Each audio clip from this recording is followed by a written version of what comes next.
This is the Cube in Baler. It's one of the properties managed by Costa Pacifica. Pretty different because it has this millennial, minimalist vibe. If you want a no frills hotel, a no frills but really comfortable hotel, this is the place to go. You can see that's really different because it's not really a building. Hello. It's not really one big building but several units up on an open property. Nice cafeteria, nice restaurant, still unnamed.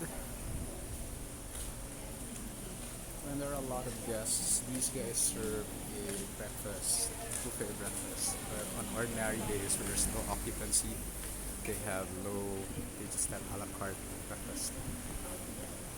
Instantly goes out into a pool. Nice thing is that you can order drinks while you're cooling down in the pool.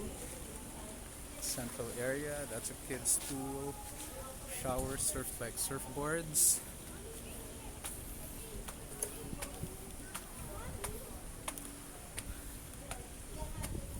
Cool that these guys have